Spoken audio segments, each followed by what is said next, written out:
Okay, well, let's get started. I've been fielding a lot of questions over the last 2 or 3 months from people asking me what's going on and so forth. And so my daughter Rinda was here helping me, and she said, Mom, you need to do a Zoom meeting. We need to tell people. So that's why we're here. And we're going to be answering questions that have come to me and about what the astrology is, what does that look like, and then other things. I'm going to be telling you guys things that I'm sure you've never heard before.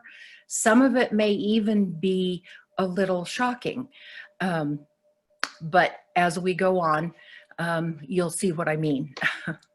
All right, so the first question that I get all the time is, what is the astrology for what's going on right now? Can you see it in the astrology? Well, yes, we can. And the other question that they always ask me is, what's going on and how long before it ends? Okay, those are the two top questions that I get. So let's talk about what the planetary transits are right now that are causing, what the energies are that are causing the problems that we're experiencing. Back in 2008, Pluto moved into the sign of Capricorn. Now, you know, just by saying that, it doesn't seem like that's a big deal. But let me tell you, that was a really big deal. That was the time when we had the huge financial collapse. You remember that? Millions of people lost their homes. I mean, and their pensions and their savings over that. And we're still in the Saturn in Capricorn energy, and that's going to be going until 2024. And it's all about breaking up big business, breaking up big religion, breaking up big money, breaking up big governments. Are people kind of like waking up here about what's going on? But all astrology is purposeful. You know, people say, oh gosh, you know, it's just Saturn is beating up on us. No, it's not just, it's important and it has a meaning, and it's to push humanity through pain to make better choices about what we do with our governments, with our money, with our religions, you know, businesses. All of that stuff is up for grabs right now. Okay. So, what Pluto is doing is breaking up the structure of Capricorn, okay? And Capricorn represents all of those big things that I just mentioned. And so Pluto's going in there like a laser beam, and it's breaking them all up because all of them were becoming unsustainable, as we all know. So now, for you to understand the importance of Pluto in Capricorn, it only happens once every 250 years approximately. The last time it happened was when we broke off from England and formed the 13 colonies and created this country.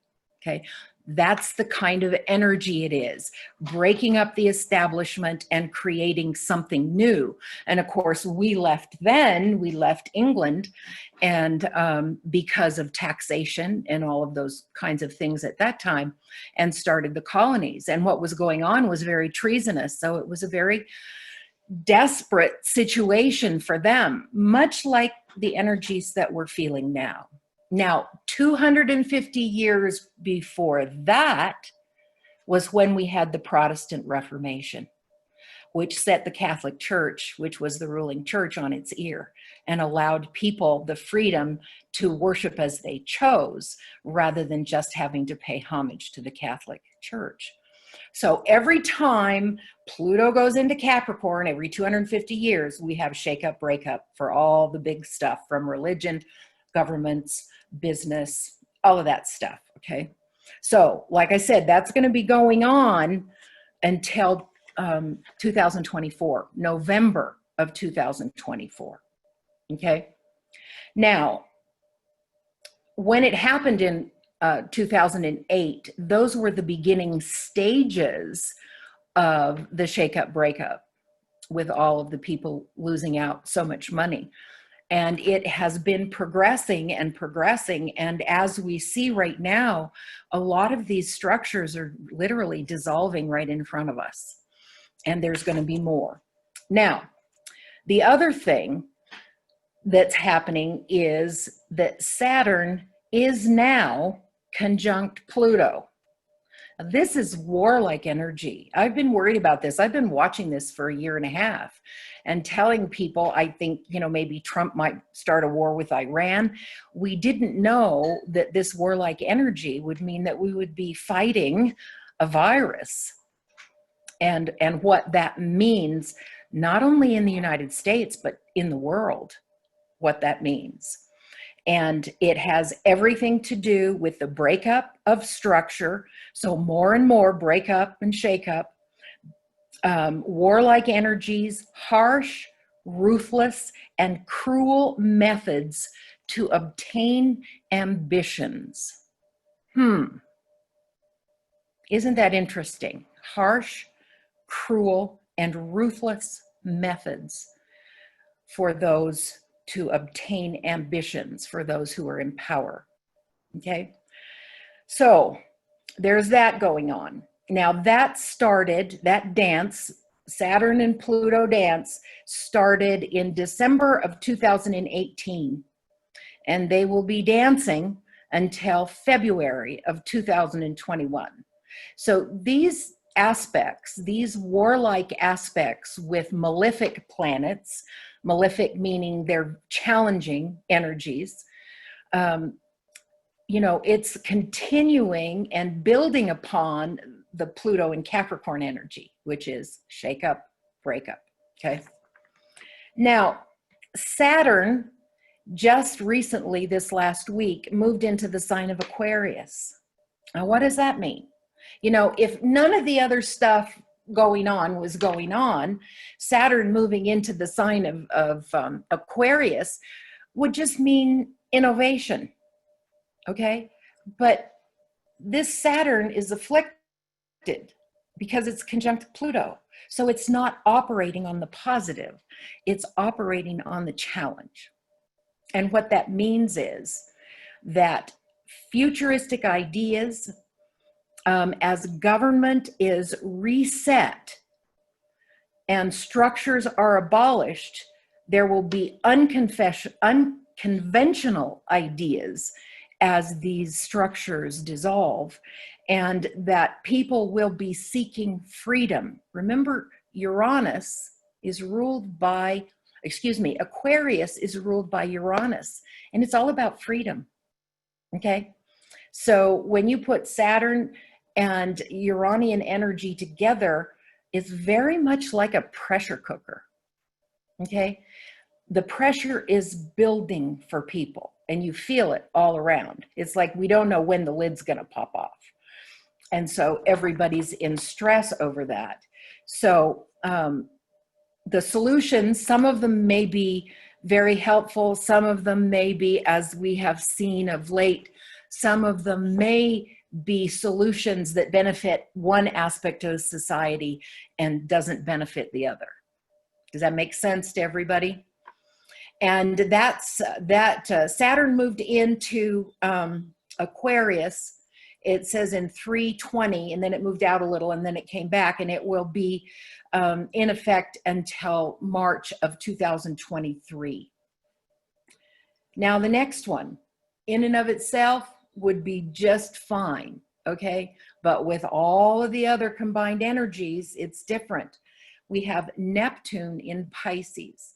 Now, Neptune in Pisces is a wonderful energy. It's in its dignity. It's all about the arts and creation, all of that stuff. But it can mean separation from reality, living in a world of illusion. Can mean that there are perfect energies also for spiritual attunement, if not badly aspected, good for spiritual awakening. So you see, we've got some duality there.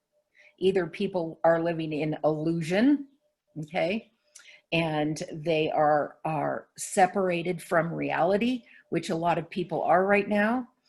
And this is a wonderful time through these periods of time where we are on kind of lockdown situation for us to really get in tune with the spiritual energies that are there if we'll reach out and pull them down and apply them in our lives. Now, the other thing, there's another one, and this is part of what the problem issues that we see right now in the streets. We have the planet Uranus square the planet Saturn, okay? And that started in January of 2020 and will go through January of 2026, okay? This is strong stuff. And so what it has to do with are restrictions and versus desire for freedom. What do we see out on the streets? What do we see people talking about? They're wanting their freedom. But Saturn is restriction and Uranus is freedom. And so this duality is going on. And you see it in terms of the separations and the polarization that's happening with people. Like you see this, you know, we have to obey this Saturnian energy. We have to obey what we're told. We have to wear masks. We have to stay inside. And if you don't do that, there's something wrong with you. And then we have the whole other side of those who are more Uranian by nature, who are saying, we want our freedom. We don't care about that. We don't even care if we get the disease. We're not wearing a mask. We're not having our freedoms taken away. Now, remember, this is going to be going on till 2026. And it's exact in February of 21, where they'll be at the exact degree. Now, that's when it's going to be most powerful. And I've heard recently a lot of people talking about, you know, psychics and channelers and that kind of thing. I've been listening to see what people are saying. And many of them are saying that things won't really come to a head until February of 2001. And that's when it's going to be exact. And then it will be exact again in December of 21. And then it will be exact again in October of 22. So every time there is this exactitude, the energies become much more powerful. And as far as my understanding of those energies, there's going to be much more of what we're seeing now. You know, I know a lot of people are thinking, oh, when's it going to get back to normal? Well, it isn't. There is no more normal. There's going to be a new normal, and that's going to evolve over time. A lot of these same channelers and psychics are saying that everything won't really settle down until after 2024. And that's after Pluto leaves Capricorn and moves into the sign of Aquarius. Then the new energies, the sustainable stuff, the new banking system, all of that stuff will be in play starting then. But they're building into that arena a little bit at a time over the next 3 years. Okay, situations arise which demand cautious actions. People rebel, and restraints are intolerable. The tensions and frustrations caused by this aspect may attract violence. And of course, we've seen that, haven't we? Unexpected happenings and risky solutions. And no predictability. There's no way that you can predict the actions of Uranus. And as I mentioned, Saturn puts the restriction on the Uranian desire for freedom. And it's like a pressure cooker, and it keeps building and building until it's able to blow the lid off and freedom is gained. So that's where we're at right now, is in that pressure cooker stage. I hope that's helpful for you to understand what's causing these energies. So we have 3 aspects that deal directly with Capricorn or Saturn, which is Pluto in Cap. Then we have Saturn conjunct Pluto, which is going on right now. And then we have Uranus square Saturn, which is going on right now, plus the Neptune in Pisces, which can be the break from reality and living in illusion. And then Saturn in Aquarius, which has to do with problem solving, but it can have a lot to do with unconventional things happening within the group mind. Okay, so those are the biggies right now. Those are the heavy hitters. There was this thing that went across Facebook that said, last time Saturn was in Aquarius was during the Rodney King riots. Well, that's true. That happened. Last time Pluto was in Cap was during the American Revolution. Well, we talked about that. Neptune was in Pisces when Rome fell. Okay. We have all of those now. True. But we also have a lot more. And that person didn't look at all of the things that go on during a particular period of time.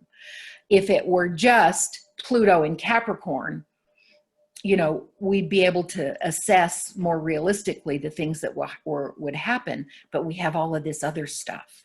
And if you go back and study, you know, what happened astrologically during the American Revolution, there was a lot of this other stuff happening as well. Okay. Huge change is precipitated by planetary energy. And sometimes it takes a while for it to work its work, whatever it is it's going to be doing. Pluto is like just a laser beam, and it takes so long. It's in a sign for 18 years, typically 18 to 20. So Pluto is that laser beam that's making everything change. And the world is in chaos as a result of all of these things that we just talked about. Now, any of these aspects alone can cause difficulty, but altogether it can be catastrophic. And it's meant to be, because we as human beings, if everything is Pollyanna, and if there's nothing hard, we don't change. We don't grow. We don't make decisions. We just settle in the comfy cozy and cruise, okay?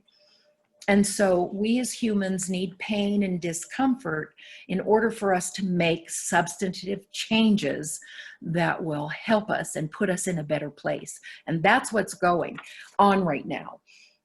When you look at what's been happening over the last decade, not only to the planet, but to people, it's everything that's been going on has been unsustainable in the long run. And everybody has been getting on that sustainable bandwagon.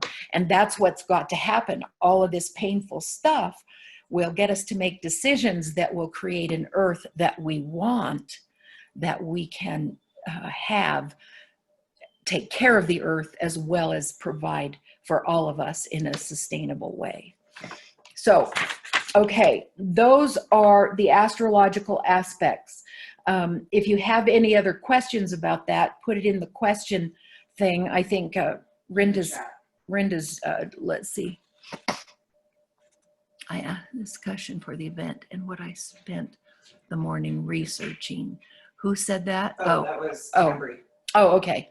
Good. So You can it's, see the chat. Okay, yeah, perfect. So it's making sense to some of you, and that's what my desire is to help you understand what's happening and that there's a purpose in it. Now, I'm going to tell you something that a lot of people have no clue about. And I'm going to preface it too by saying, and I've told this to a lot of my clients, the transits in the chart for the world overshadow the chart of the individual. okay? Natural disasters, things like the pandemic, they overshadow the chart of the individual. If you were to take the tsunami that happened in Indonesia about 10 years ago, 50,000 people died. Did they all have death in their chart that day? No, they didn't. But that helps you understand when we have these massive things taking place on the planet and your chart says, oh my gosh, this is going to be a wonderful time. And it's not. It's not that the astrology is wrong. It's that the chart for the planetary energies for the globe supersede or overshadow what's going on in an individual chart. Now, these aspects that I mentioned about what's going on astrologically, every person has within their chart these same aspects, okay? Except for the planets, the situations with Saturn in Aquarius and Neptune in Pisces, those transit around, but they don't change the natal chart. But the point is, these planets are activated, the Pluto conjunct Saturn and the Uranus square Saturn are affecting one or more of the houses within your own chart. And the global is the macrocosm, and what's going on in your individual chart is the microcosm of that. So there are implications in your chart, but when they impact your chart, it's not global. It's like, okay, this is happening in your 7th house of partnership, or this is happening in your 4th house of home, or the 1st house of self. And then we are able to determine how it will impact you directly, okay? So this next stuff, I know nobody has ever heard about. It's astrological in nature and historic in terms of that many historians have researched it to come up with what the real date and time of the signing of the Constitution actually happened. And this article that I'm going to read to you talks about the myths and the truths about what really is Scorpionic America. Okay, now I'm going to read to you a few things from this. Now, this article, all of you can find it on Google. It's called Scorpionic America by David Solte, S-O-L-T-E. And so you can read the entire article. I'm just going to give you snippets of what's in here, but it was very, very well researched. And so what we're going to start with here is, which mythologies do you believe, and how were they created and transmitted? What mythologies in our life? It could be mythologies in religion, as well as stuff like this. There are all kinds of mythologies out there. And so this talks about the secret journals, okay?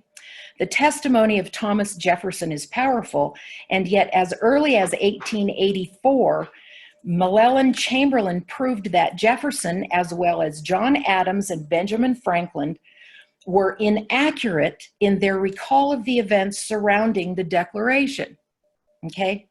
By the mid-1940s, Chamberlain's, one of the researchers, historians, conclusions were universally accepted by other historians. Chamberlain was the first person to examine the original manuscript minutes of the Journals of Congress, otherwise known as the secret journals. Okay, so the next heading is the cover-up.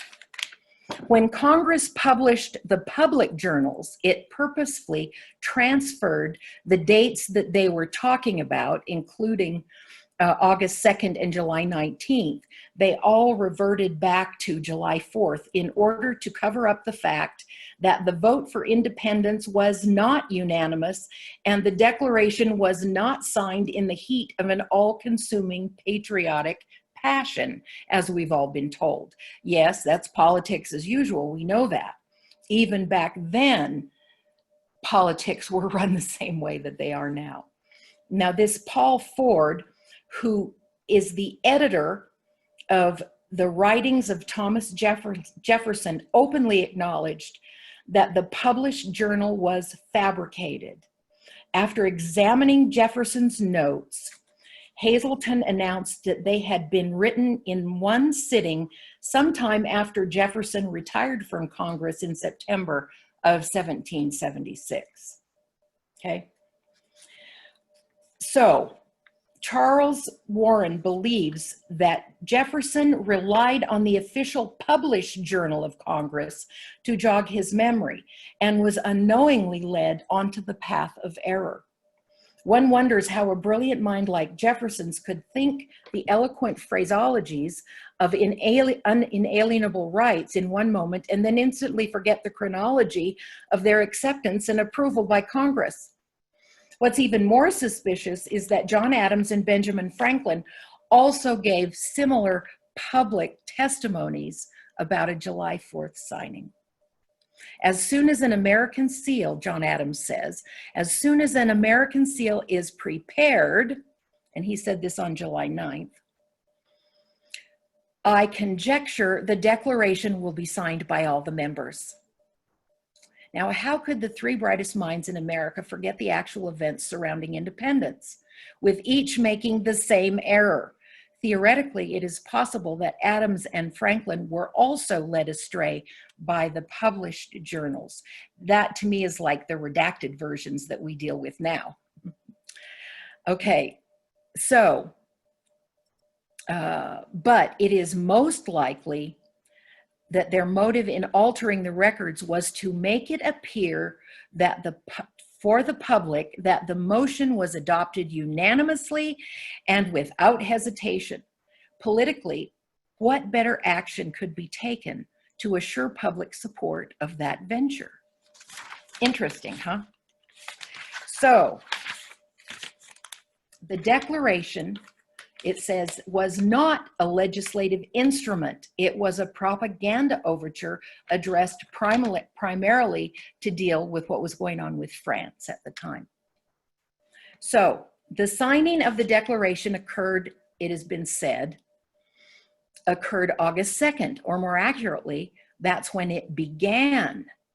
50 delegates signed on August 2nd, one on August 27th, 3 on September 4th, 1 on November 19th, and the final signer, Thomas McLean, waited until 1781.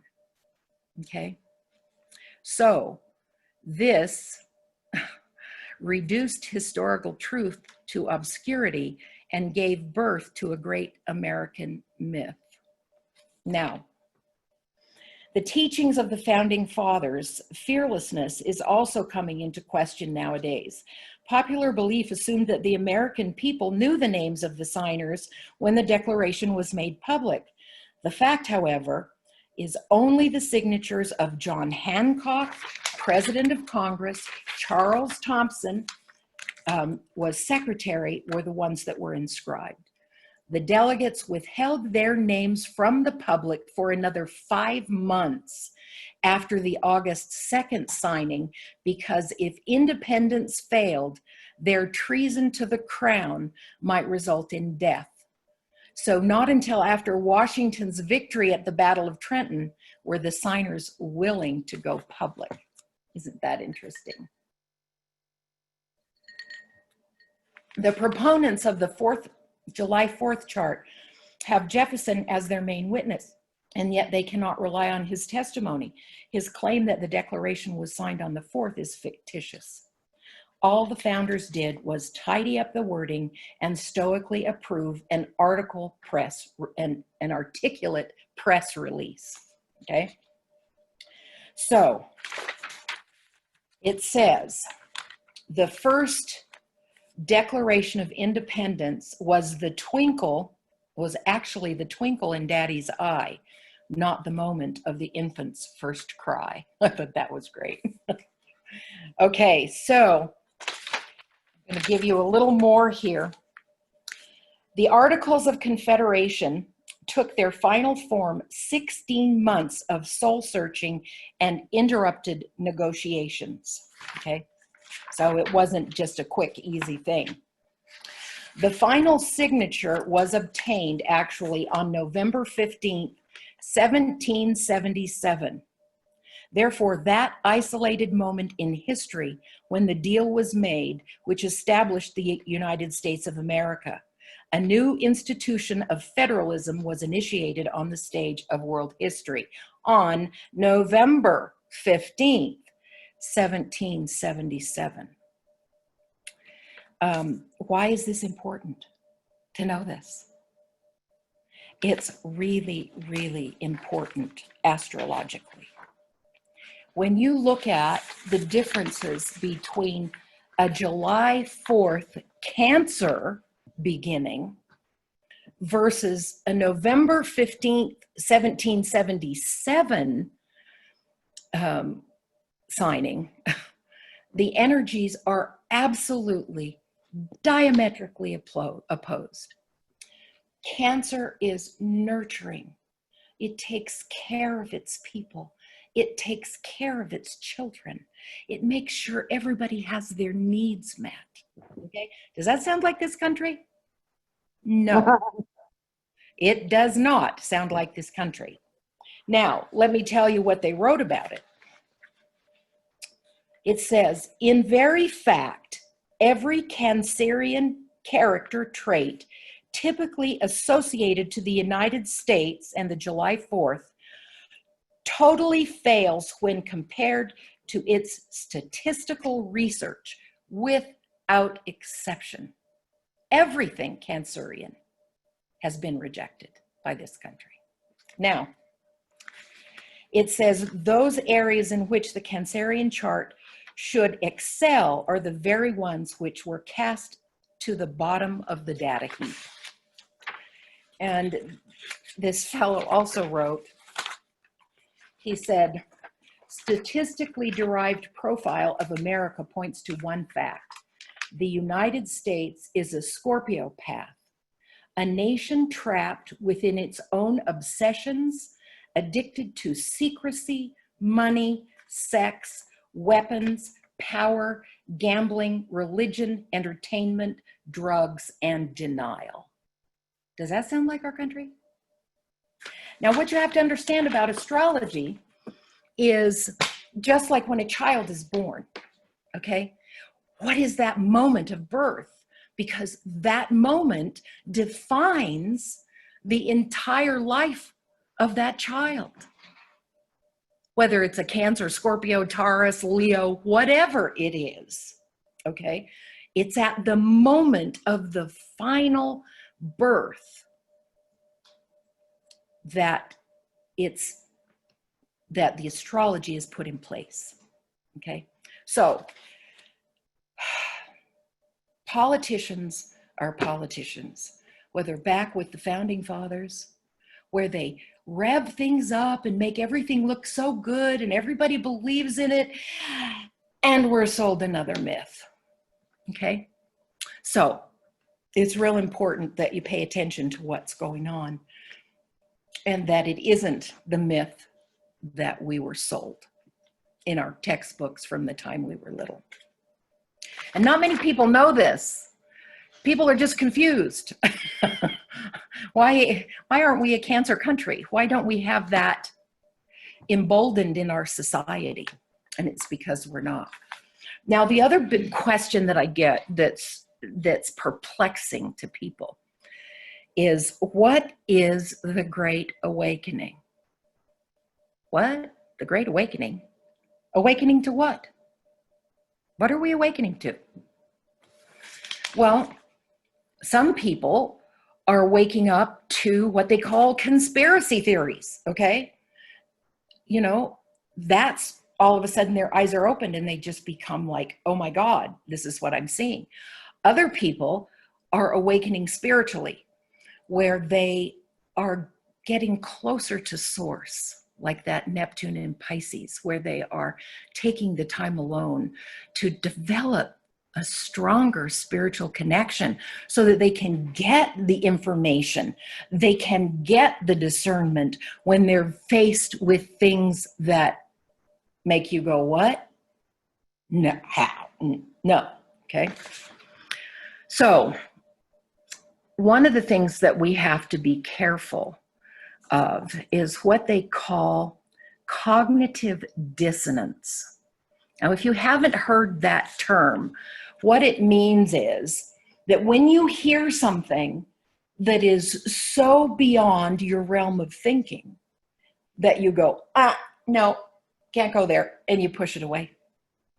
And a lot of us are involved in that right now, cognitive dissonance, okay, where we can't accept certain things because they go beyond our ability to even wrap our mind around it, okay? I'm experiencing a lot of that myself. And the other thing, in terms of what's been going on in the world, is called cultural amnesia, where we literally forget the things that we've seen and we believe the myths, and we're literally in a state of amnesia. You know, think about that. This is a time with this great awakening where we question everything and everybody. Okay? Highly important right now. And because there are so many myths that we have digested over the years, and especially over the last couple of decades, that we're in a state of amnesia. And then the cognitive dissonance comes in when you hear something that goes completely against those myths. Okay? So, extreme happenings and just injustice force us to clarify what we stand for during this great awakening. What do we really stand for? We're all pretty much looking around and going, this isn't adding up. Why aren't things adding up? This doesn't seem right. This doesn't feel right. Okay. And so, as far as the conspiracy theories go, especially about the New World Order, okay, back when I was elected to the Idaho legislature back in 1976, one of the first things that I was told was about this conspiracy. And they gave me a little book called None Dare Call It Conspiracy by Gary Allen. And I read all about the plan moving forward at a very, very slow pace until they get the New World Order. And they used the analogy, it's like putting the frog into the warm water and then slowly, slowly over time raising the temperature of the water until the frog is boiled and dead. And that's what they've been doing, okay, for a long time. Now, that hasn't been foremost in my thinking at all over the last, several decades. But it's been brought all back to me since then. And I have those facts in my head. And as I watch what's happening in the world, not mainstream media, because there's nothing effective or good about mainstream media. It's all bought and sold information. It's more opinion than anything else, and a way to continue and perpetuate the myths, okay? Mainstream media. But watching independent news channels is a good one. You know, what's coming across on YouTube, also what's coming across from honest, independent people on Facebook. Those are the people you want to look at. And still, again, when you read some of this information and you go through that cognitive dissonance, you have to go, okay, let's research the dark as well as the light, because in the world, we always have the opposites. We can't see how light we are until we see how dark we are. Does that make sense? When we see the darkness that's out there, we know, oh my God, get me out of there. I got to go to the light, right? I'm going to counterbalance that dark with light. But it's important that we research, study, figure out what resonates with us, and then determine the path that we're going to go based on our awakening. And that's the important thing. People are being awakened in just mass amounts right now, not just here, but all over the world, because everybody's going, this doesn't make sense. What's going on? The confusion of what we're being told, one saying one thing, one saying another.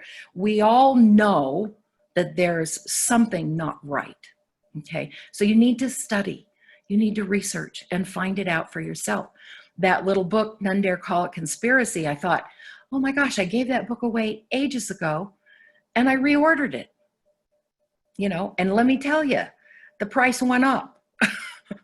This little book that was probably $6.95 back in 1975 when I got it, I paid $31 for it. People are buying it up. Is that the one by Gary Allen? The one by Gary Allen. I just posted it. Yeah, the one by Gary Allen, because it outlines the plan for the New World Order. Okay. And once you know that in your head, then as you see things in the world, you go, oh, wow. Wow, that's what that said would happen. So it's really important for you to delve into the different philosophies that are out there. Okay.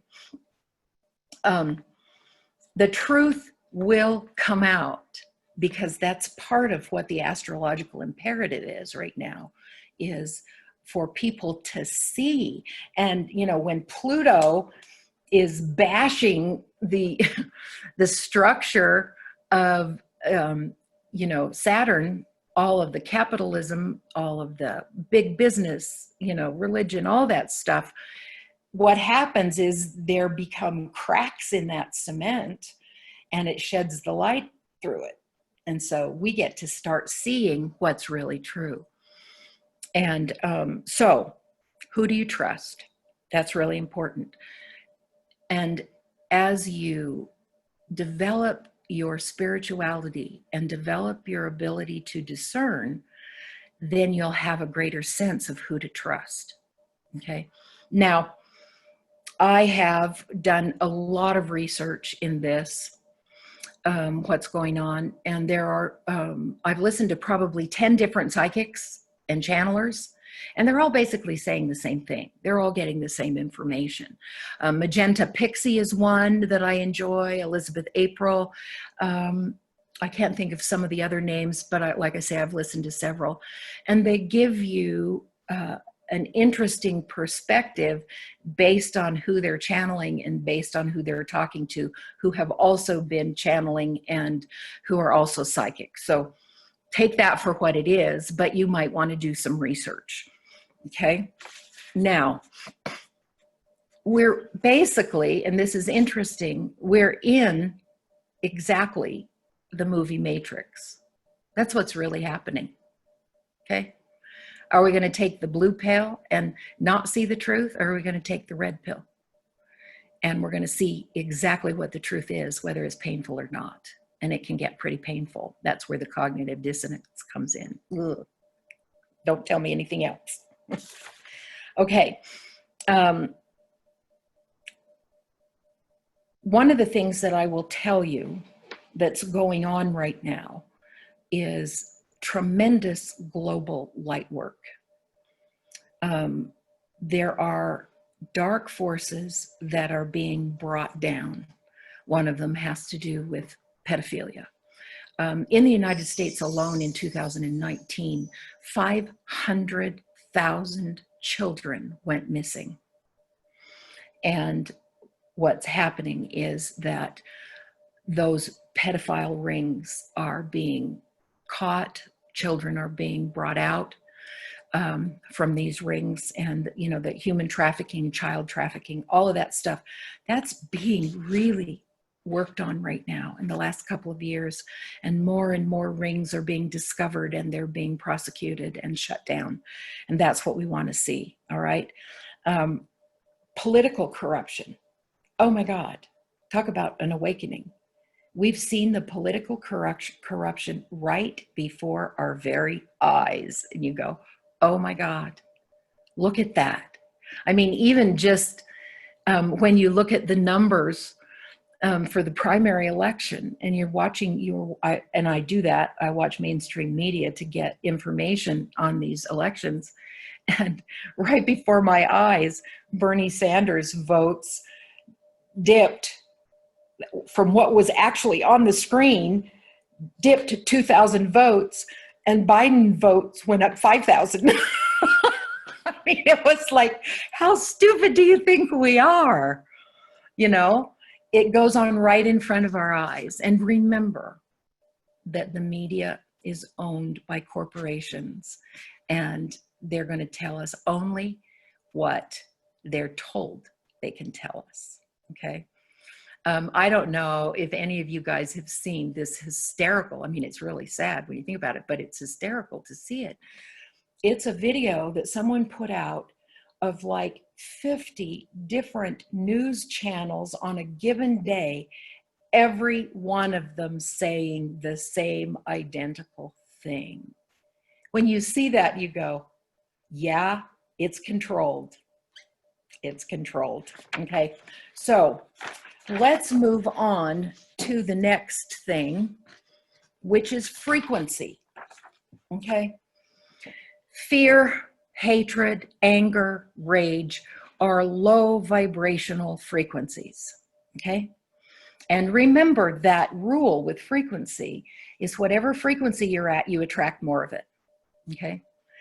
Our goal is to stay out of that realm of negativity and low frequency, and really stay into gratitude, love, joy, happiness, bliss, all of those things. And also stay involved in creative activity, because that's also high frequency. Listening to high frequency music, like the song we started with. Listen to or dance to beautiful music, like with the groove. Very high frequency. Fill your life with good books, good music, art. Any of those things will keep your frequency high. And especially during this time, and we're seeing all this hate and all, we've got to stay away from that. That's really critical, that we keep our frequency as high as possible. Now, some of us, our ability to do something purposeful on the planet is just to shine our light. We don't even have to go out into the streets. We can just shine our light and visualize beautiful love and peace going around the globe. They've proven that that's helpful. There are a lot of meditative groups going on right now that are making a difference in many areas. So that's very important that you understand to do that. If you're not doing something creative, start doing something creative and work on it every single day. Okay. Now, the other thing I've been hearing from channelers and psychics is that our ability to manifest right now is very strong. Okay. And the time between when we put out the desire, okay, and when we get what we've visualized is happening much more quickly. I was doing my own visualizations, which I do, and gratitude statements that I do. And I started thanking God for the money that was coming. Thank you, God, for the money that you're sending us so that we can move and buy a house. You know, I had all these things, and I kept just thanking God for all this money that was coming that would help us in our retirement and that kind of thing. And all of a sudden, we're getting all this stimulus, and we're getting unemployment, and we're getting SBA loans. It's like, oh my God, I had no idea any of this was going on, of course, at that time. But I want you to be sure that you are thinking about what you need. Now, one of the videos by Magenta, she talks about the new money system. Okay. And she said up until it is implemented sometime in 2024, she said, in the meantime, the light workers can expect money coming through synchronicity. You need it, you get it. Something happens out of the blue. And that's what synchronicity is all about. Something wonderful that happens out of the blue that supplies us with what we need. Okay, so I want you to be thinking and thanking God that you have your needs met, and to start manifesting through that synchronicity everything that you need, because it's there. And I'm absolutely stunned at some of the things that are happening financially for us that I had no idea. And it's just all synchronistic. It's wonderful. Now, the next thing is, hang on, let me make sure I told you all that I wanted to. Okay. So stop worrying. All of your desires and needs will be met. Now, what can we do? What can we do about what's going on? You know, individually, we can put our light out there. We're in a waiting time as we watch things unfold. Again, it's not going to go back to the way it was before. It can't, because it wasn't sustainable.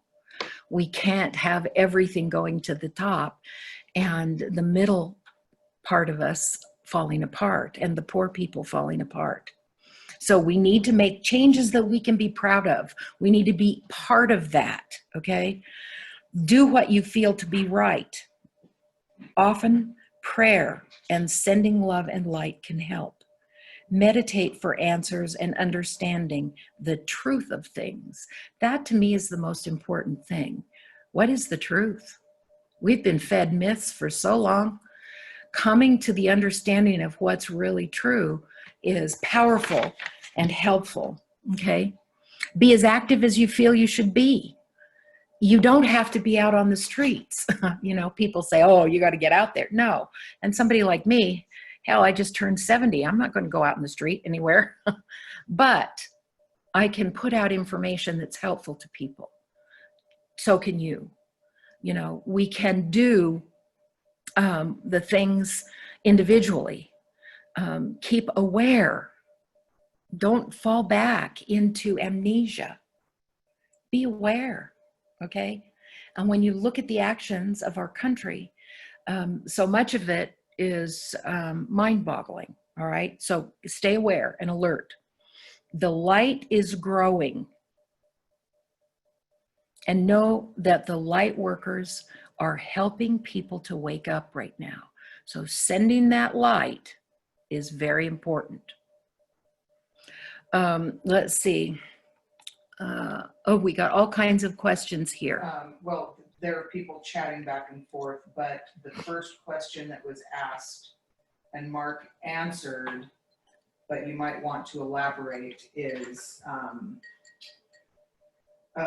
talk about all of the planets that are in retrograde right now that are going and coming. Oh, okay. Well, planets go retrograde all the time. That's not an anomaly. It's normal.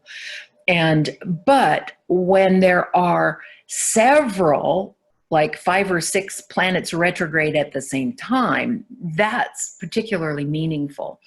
And also when there is a Mercury retrograde, we already know what that means. And we've got one coming up that communications are going to probably be off.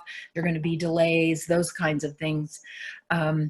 But the other planets that go retrograde all the time, Pluto, Neptune, Uranus, Saturn, you know, Jupiter, they all go retrograde. Now, if you want to know what the retrograde cycles of the planets are, go to my website under Astrology, and you'll see a link that says retrogrades, and look it up and you'll be able to see. Wendy, oh no, twixt-earth-and-sky.com.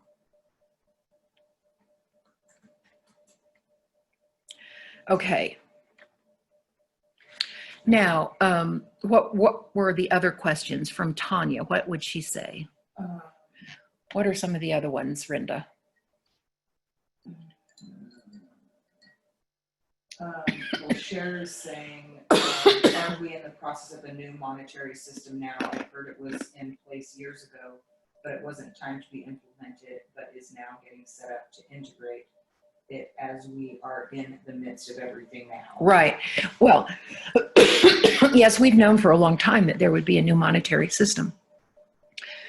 But from what I understand from those that I've listened to is that it won't be actually in place until 2024. We don't know what's going to happen between now and then. What other adjustments we're going to have to make, what other things are going to happen that are going to wake a lot more people up. And that's what's happening now, just like with what's going on with the Black protests. And I feel so badly for all of those people and that have been so oppressed for so long. And I agree with peaceful protest, absolutely. But we don't know what the next thing is going to be. And then the next thing after that, the forces of the dark, okay? You know, and those of you who understand the Bible and have read the Bible, as I have, we know that before the world changes into a 1,000-year period of peace, there's going to be the battle between the light and dark. And that's also part of what's happening with the Great Awakening. We're waking up to see the dark, to see the things that have been hidden for so long. We're waking up to all of that, okay? And that's part of it, that seeing. But we don't know what's going to happen leading up to it. So it's very hard to actually put down accurate timelines because it depends on the situation at hand and, you know, all of the political stuff and everything else. So what we should be doing, all of us, is continuing to set food and water aside. What are the things your family needs? Every time you go to the store, buy a little something that you keep storing so that you have enough for several weeks or months, you know. It's my understanding that the dark forces are getting pretty panicky because the light is becoming so bright and people are waking up, that they're pulling a lot of shenanigans, okay? Like people involved in the protests that they're bringing in and being paid to create this. A lot of the bad stuff, the looting, you know, all of that stuff. These are paid actors that are coming in here, paid for by the dark forces to make it look worse than it is and to hurt us, not to help us. And the thing that we need to understand about the dark is that they do not have our best interest at heart. Know that no matter what they say, it's all about what's best for them and this new world order that they want to create. So be cautious, be aware, and don't think about timelines. Don't think about, well, maybe by next year we'll have this or that or the other. No, it's going to be quite some time that we're going to be adjusting and integrating and creating new for us, but just keep the light coming, okay? That's hugely important in this transition. Lisa T is asking which houses of our personal charts are affected during this time with the 3 biggies you mentioned. It depends on the individual chart. I would have to do a reading for you to be able to identify which houses are impacted for your particular chart. There's no way I can tell that without seeing your birth data.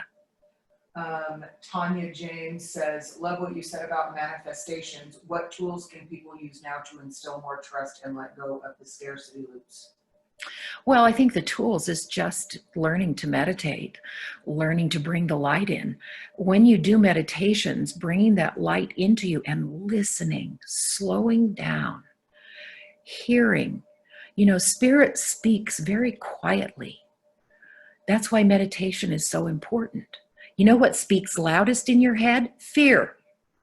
Yeah, fear screams at you all the time. But spirit is quiet. Like the Bible says, it's the still small voice.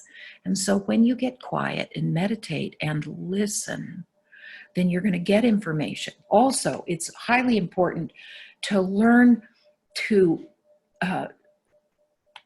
trust your body, okay, for answers. Like I've reached a point, it took me a while, but I reached a point now where I ask my body a question and I get the answer right here by the feeling that I get. I know exactly what a positive yes feels like and what a no feels like. So practice with that. You actually get the feeling right here. Okay. So when I say, okay, is this conspiracy theory really real? And then I listen and I feel what's going on right here and I get the answer. And each one of you has to do that for yourself. You can't go on someone else's light. You have to create your own light. And you have to create the ability to get your own answers, okay, for specific things. Okay, now I know a lot of people come to me because they want validation. They want knowledge and understanding. And what the knowledge and understanding I have was 8.5 years of formal training. It's like a master's degree, but you guys don't have that. So you contact me because you need what my expertise is. And all of you have your own expertise, okay? So it's okay to get validation and to get understanding from professionals. That's good. But the little things, even while you're watching something on TV and you all of a sudden feel weird, then ask yourself, is this true? Is this real? And then pay attention to what your body tells you. Very important. Okay. Ruth Hooper has asked a couple of questions. One of them is, do you know anything about a Lionsgate portal opening up in August? And then she says, do you know anything about transition to 5D about 5G? Okay. I don't know anything about the Lionsgate. So let's just put that on the shelf for now. I do understand that what we light workers are doing, and those people that are waking up, we are moving from a third dimensional frequency past the fourth dimensional frequency, which is very earthbound, into a 5-dimensional frequency.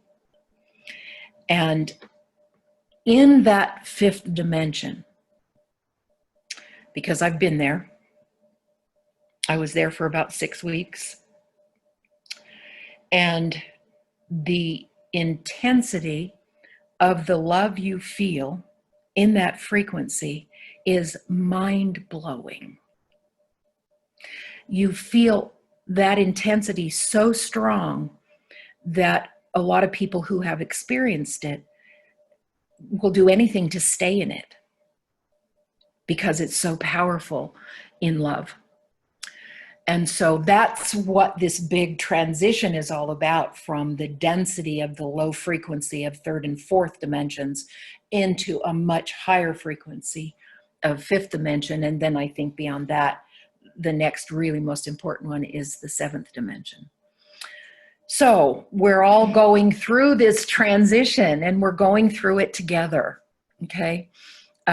Trust me, getting into the 5th dimension is well worth the effort, okay?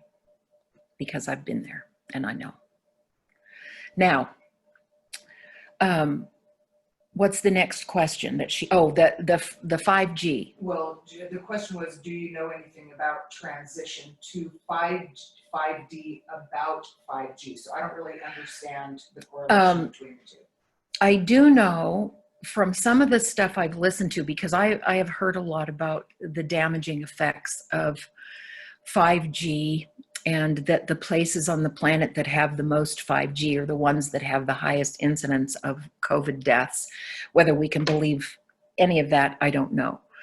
But I have understood that what will be created is a barrier for the physical issues associated with 5G.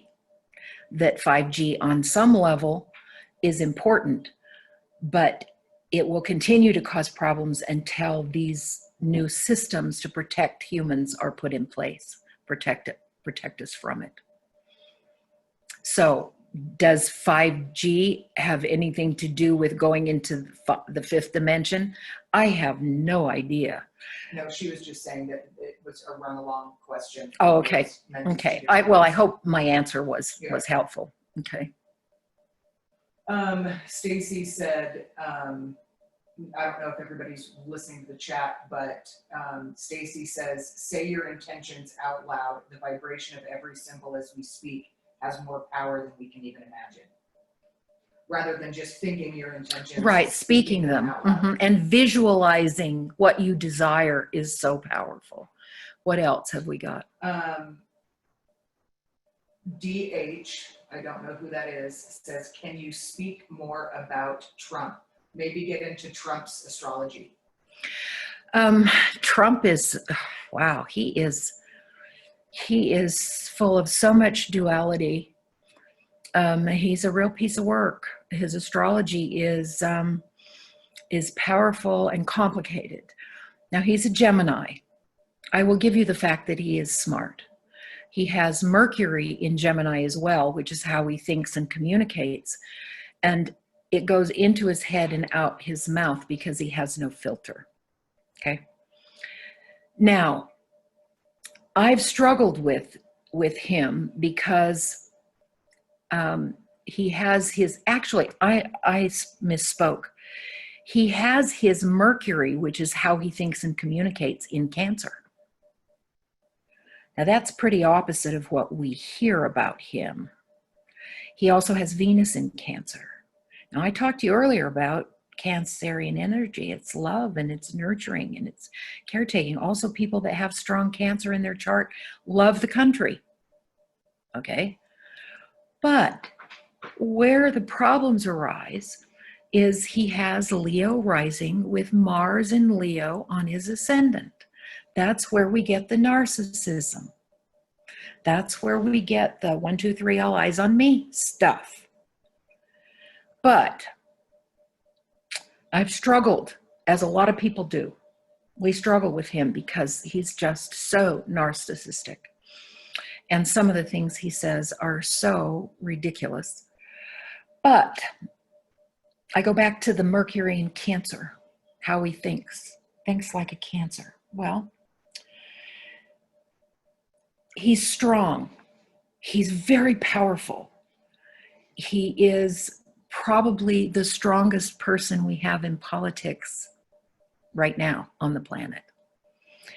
And I have, read the conspiracy theories about him being responsible for clearing out the pedophilia. Now, that goes right to his Mercury in Cancer. Getting rid of the sex trafficking and the human trafficking, Cancer energy. Okay? Getting rid of the Illuminati or the deep state or the cabal. Now, where I've struggled with this is because, as everyone knows who knows me, knows that I love Bernie Sanders because he lives the golden rule. I've just loved his humanity. But he's too friggin' nice for what's going on right now. He's too kind for what's going on right now. We need somebody that doesn't give a shit who cares about him, but that just goes after and eliminates a lot of the problems on the planet right now, not just in this country, but around the world. That he's had a lot to do in the shadows, or that isn't the right term, but in the background, because the media won't touch it, that he's doing a lot of positive things. Now, still bear in mind, I have my questions. But I hope that was helpful. But the duality, you see the duality from the Cancer, the watery Cancer, to the fire of Leo. And, there's just duality there. And I'm hoping and praying that the Cancer energy continues to come out stronger and stronger. Okay, what else have we got? Monica's asking if you think there will be a change of leadership in the fall. If, I guess, there is even an election in the fall. That's really true. Will there be an election in the fall? We don't know. We just don't know. Do I think Trump will win? Yes, I do. I do think he will win again. And I think that the reason why is because the Democratic Party just keeps digging their own grave. Every single decision that they make is just stupid. And so, you know, people see that. It's very apparent. And a lot of people, especially like Bernie Sanders supporters, will not support the Democratic nominee because of all of the corruption that they've seen. What's next? Tambry just was saying, I don't think that he is an I do think that he is in office for a purpose. He has a specific job to do in all of this, whether we like him or not. He Yes. has the brains and the knowledge to bring out what needs to happen. And I agree. And not only the brains and the knowledge, the power. That Mars in Leo and that Leo ascendant, that is power. And his desire to be the king is very, very strong with him. And if he is successful in eliminating the deep state, the cabal, the Illuminati, they're all the same thing, he'll turn out to be the best president in the history of the country, in the world, if he can help in that regard. And I agree, his personality is hard to get past, to recognize that he is doing light work right now. We just, and the average person doesn't see it, but it is being done behind the scenes. So. I don't have any other questions. If you want to ask them if they have any other questions, to shoot them into the chat box real quick. Otherwise, if you want to see a couple people, if they want to do minis for the people that don't know what it's about. Okay. Does anybody else have a different question or more questions? Can we take our mute off? That's sure. Yeah. Can we take our mute off? Yeah. What question do you have, Cher? You know, okay, because this just came out recently, I think yesterday, about, okay, the monarchy in England. The way we're seeing all these changes, it's not circulating on the news, only on social, which, you know, the news is social media basically now, and how the monarchy and everything is changing also with all these. Okay, I'm just going to say it, you know, the deep state, which in the Illuminati, which is worldwide, and we're talking about a worldwide takedown, and all these CEOs that have stepped down, these people that have been in the monarchy for years. The queen has stepped down now. Now they have a king in there. These things aren't being talked about on regular TV, but this is what's happening. And that I thought was huge yesterday when I heard about the queen is actually stepped down. They have a whole new system going to be going on there now. And this is what they're trying to do in different countries, the countries that are on board right now. Mm-hmm. Good, good. Yeah, there is a lot going on. Like I say, people just need to keep their eyes open and listen and be alert as to the changes that are happening. Does anybody else have a question? Yes, I do. You never touched on Jupiter, and Jupiter happens to be in Capricorn. Right. Well, let me tell you a couple things about Jupiter. First of all, yes, Jupiter is in Capricorn, and it's creating a stellium right now with Pluto and Saturn. However, Jupiter in Capricorn is what they call in its fall. Jupiter doesn't function well in Capricorn, okay? Just doesn't. It's opposite of Jupiter energies. And so I don't really address it much. In cases when Jupiter is like in its dignity, or it's in a sign that it can function well, then it really can have an impact. But right now with Jupiter in Capricorn, it really doesn't have that much of an impact, okay? When Mars was involved in that stellium, you know, a month or two ago, that really created a conflagration, because that's fire energy, you know, it's powerful and it's operating strongly. But Jupiter is not powerful right now. So you're saying because of the stellium, it's not, because it's luck and expansion wherever it is and whatever planet it is. It's luck and expansion when it is operating at full power. It's not. It Okay, doesn't I understand operate- it's retrograde. Well, what about with Trump? Trump has a Jupiter moon, and Jupiter and a Sagittarian moon. a I'm sorry, Sagittarius. sorry, Sagittarian moon, and those people are here to help the world. Right. Oh, absolutely.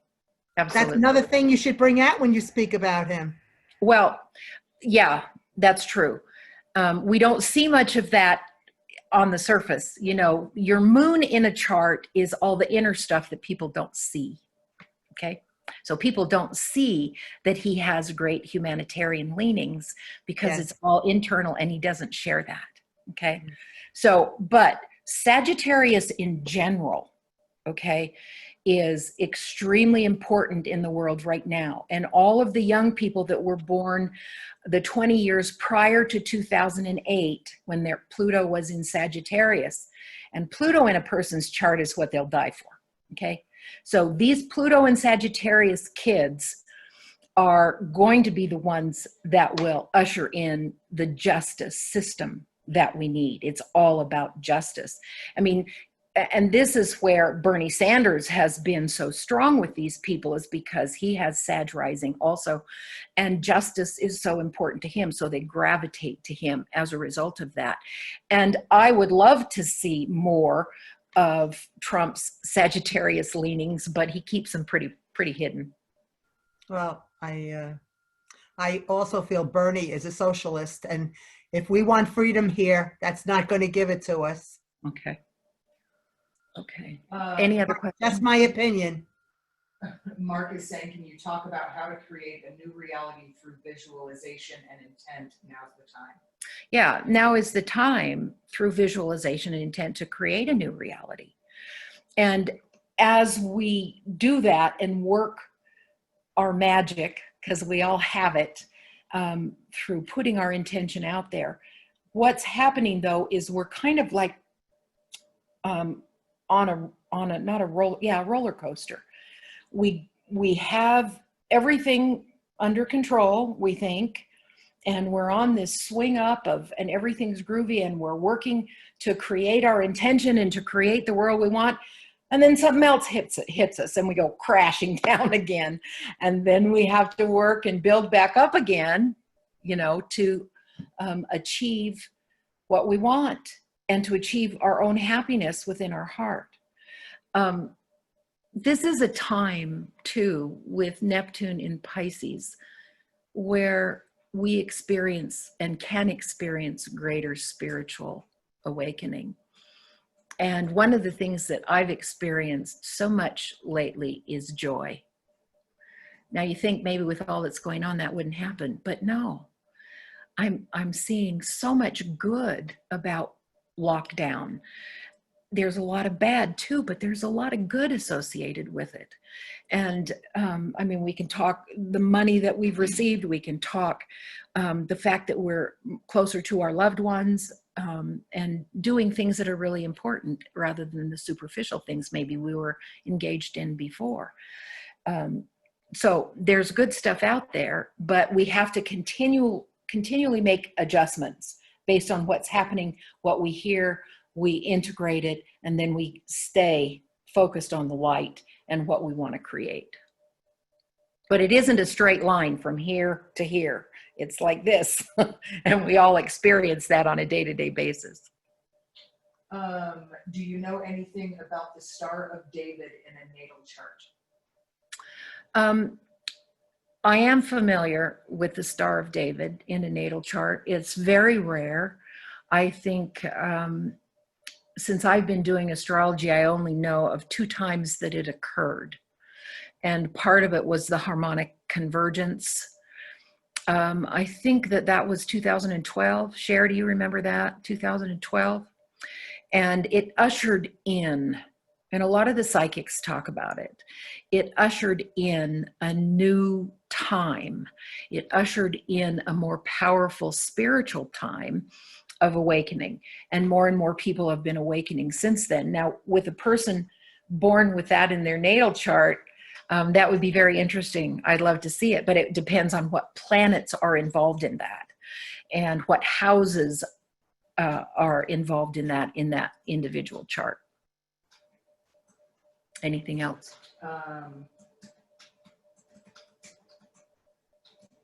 Let's see. Do you think that traditional religions will last, or will spirituality supersede eventually? I think that religions right now are in trouble. Big religion is in trouble. And I think it's because so much about modern religion is, again, myth. There are things we've been told that aren't necessarily true, but we've been told that to make things more palatable so that we will accept them. And yeah, I think big religion is in trouble. I think the Catholic Church is in real trouble right now. And the Mormon Church also, was created on myth, and a lot of trouble there as well. So spirituality is where we want to get. It's your relationship with the divine. You do not need a middleman unless you want one. Do you want a priest? Do you want a bishop or somebody that you go talk to and intercedes for you with the Creator? That's not in my path. I like to have my own individual relationship with my Creator and to get the information that I need. So I think it's going to be up to a lot of people for a while, because as all of these third dimensional people are waking up and they're recognizing that there are problems with the religion, where do I turn? Who do I go to? Who do I know is telling the truth? They're going to need us light workers to reach them by the hand and pull them up and say, it's okay. It's okay. I know how that feels. I left the Mormon Church when I was 39. I didn't know where to go. I knew that wasn't the place for me. And I went to several different churches trying to get that feeling of connection, and it never came. But I know how lonely it felt for a while, and how I kept trying to find. And then when I ended up moving to California, all the people I met were metaphysical. So that was perfect. That was just absolutely perfect. And that's where I found my home, was in metaphysics. And a lot of you are probably feeling that same way. You want your own connection. Any more? I don't have any other questions, but I do have volunteers for minis. People that you've already read before. Okay, who are they? I've got Corinne, Elisa Torres, Ilsa, Celeste Farmer, Michelle Gilbert, Yulia, darn it. There's a lot of hands being raised right now. Now, I would say Lisa Torres, she hasn't talked to you in several years, and some of these other ones, volunteers, are a little bit more recent, so maybe do Lisa Torres. Okay. It's Torres. Yes, no, I know her, Okay. but it's where she lives. Does she live in Los Angeles? Lisa Torres, do you live in Los Angeles? I don't know if you can hear me. yes. Okay, Okay. yeah. All right, here she is. Okay, she's pulling yours right now. Okay. I was also the one asking about which houses get impacted by those three biggies. Okay. Just so everybody knows, Lisa is very, very powerful. Oh,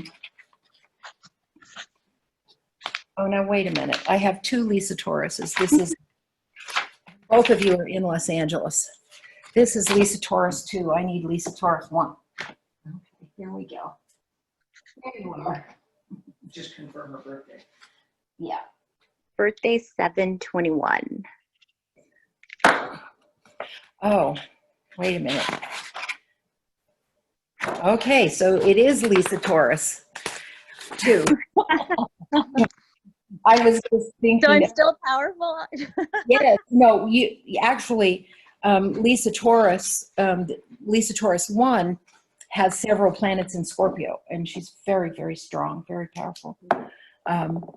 Okay, so And you remember when I read for you, I was confused then, right? I do remember that. That's funny. It just came back to me.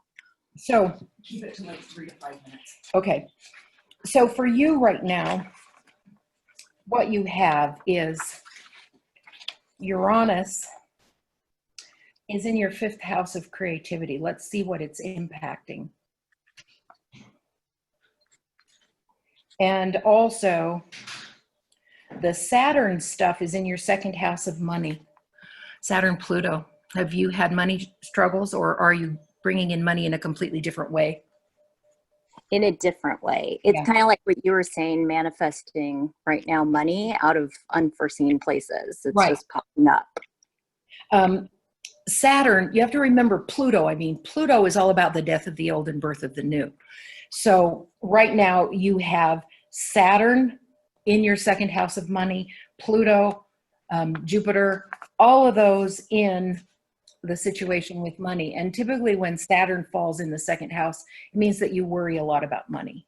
Mm-hmm. The Uranus square Saturn is 5th house to your, yeah, let's see.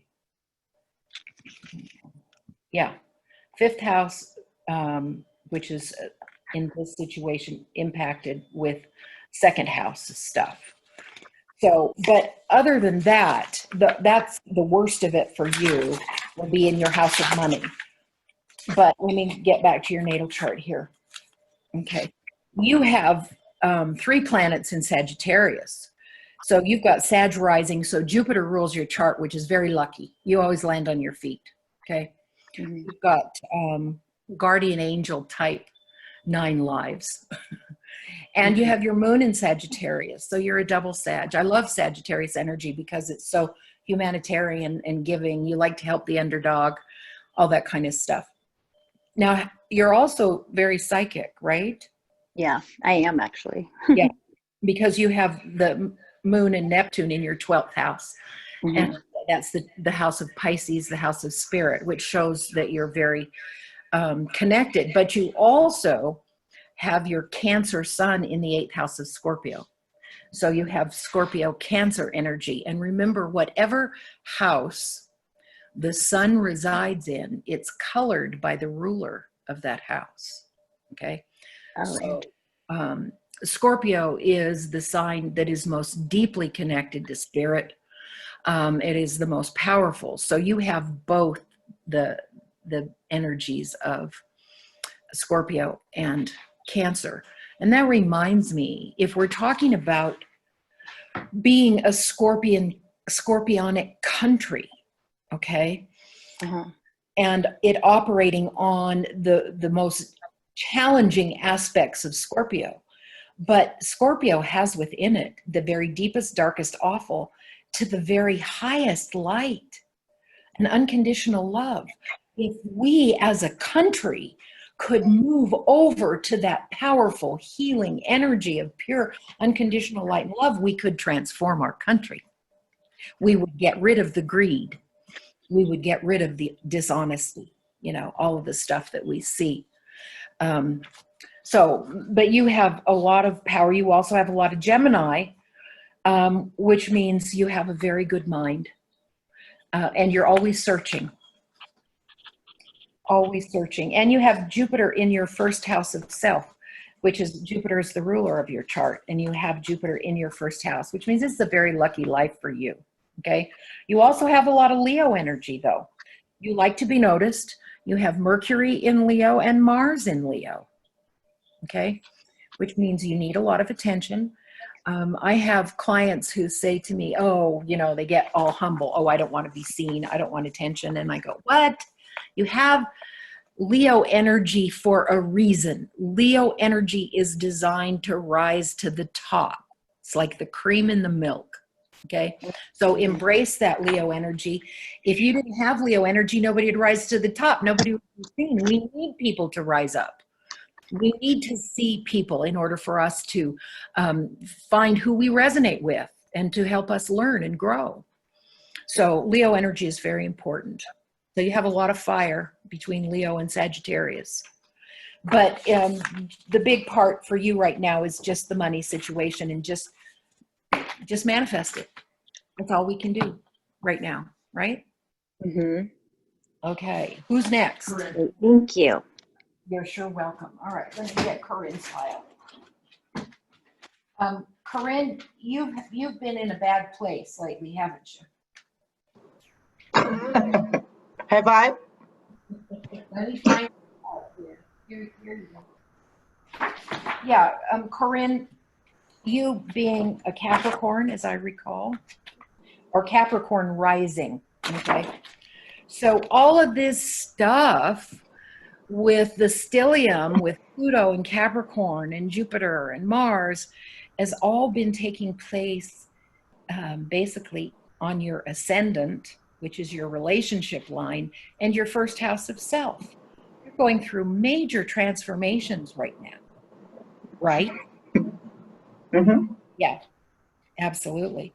And so it's affecting you very personally, not like with Lisa, not like with your money. It's you on an inner level.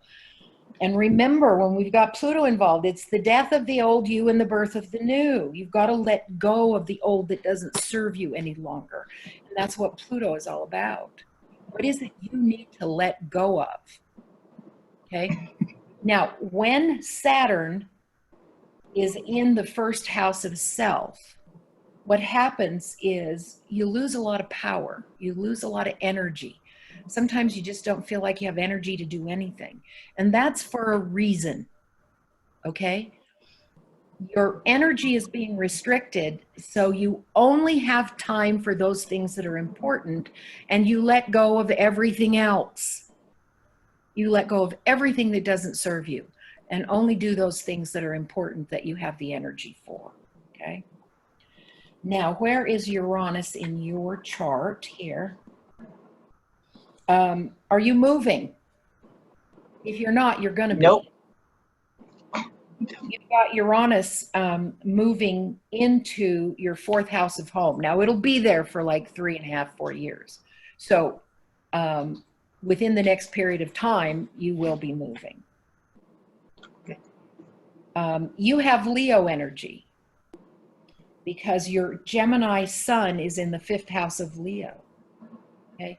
So that means you want to hit the top. You want to be where the action is. You want to be, you want to be the action. You need lots of energy and attention, and that's fine. Okay. But that's why maybe sometimes if you're not getting those needs met of praise and fuel from that you get very depressed and you become very moody. Very moody. So the best thing for you to do right now is, because you have a Pisces moon, okay, and you've got Neptune in Pisces, wow, right there on your moon. This is an exceptional time for you to get in touch with your spiritual self, okay, and also all kinds of creativity.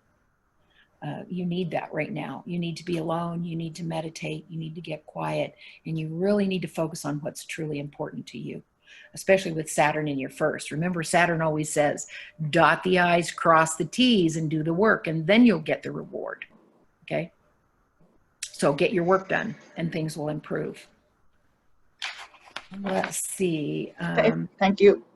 You're welcome. All right. Elaine Novak. Where does she live? She's Australia. Oh, okay. So she's going to be in a different file. Okay.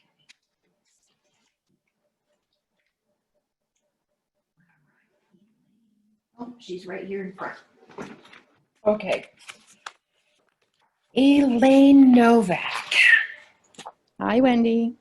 Hi. Oh, there you are. Looking so cute. It's very early in Australia. I got up at 5:30. Did you?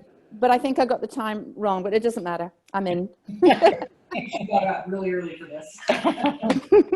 Well, for you right now, you have a lot of Scorpio energy too, so you connect very deeply where you get involved in dance is that you have your moon in Libra, and Libra is all about refined artistic ability, refined dance.